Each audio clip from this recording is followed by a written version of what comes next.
Step back in time with me to a world of logic, arguments, and philosophy. Today, we are going to look at Philosophia, Dare to be Wise.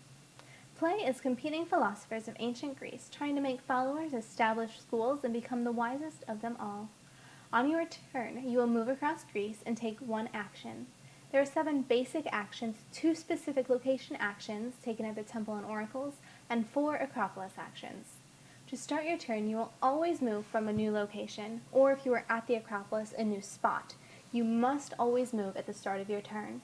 If there is a token on the city you move to, you may choose to take the bonus on the back and return it to the board, or you can collect the token by placing it on your player mat. Now let's take a look at the basic actions.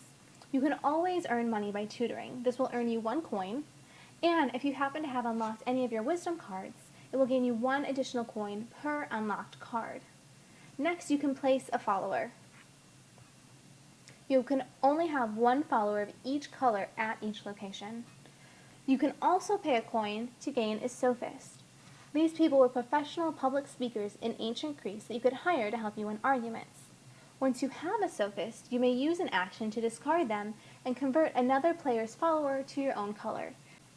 You may also hire builders by paying 2 coins, gaining 1 token. You may only have a maximum of 4 building tokens.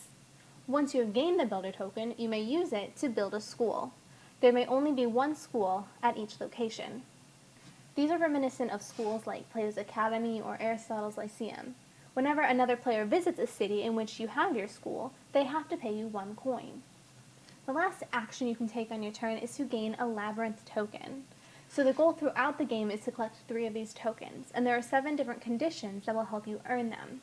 They are to have all 9 of your followers out on the map, to have placed all 4 of your schools out on different locations on the map, to win 3 public debates, which we will talk about in just a minute, to unlock all 3 of your wisdom cards, to gain all the tiled colors and place them on your player mat, to gain 3 oracle cards, again we'll talk about those in a minute, or to complete your god card. At the beginning of the game, each player is dealt a unique god card, and we'll discuss that in just a minute.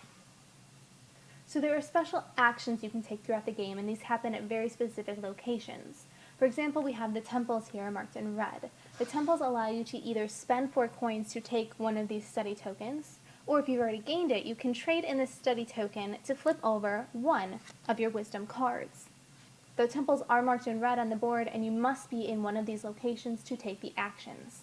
Similarly, we have the oracle spots.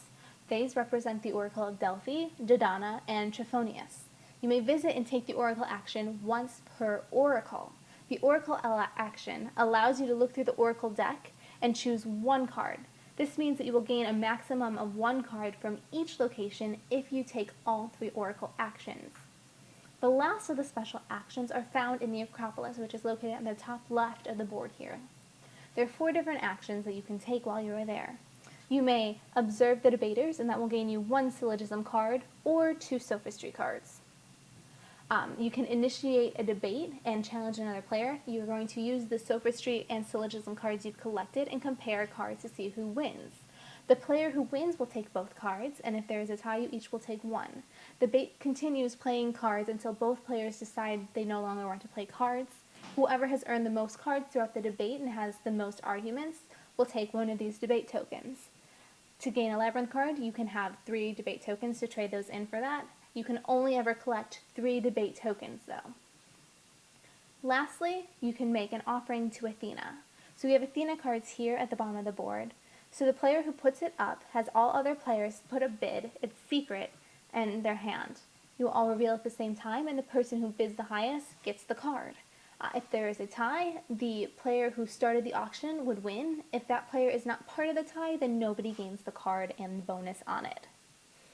The last thing we need to discuss are god cards.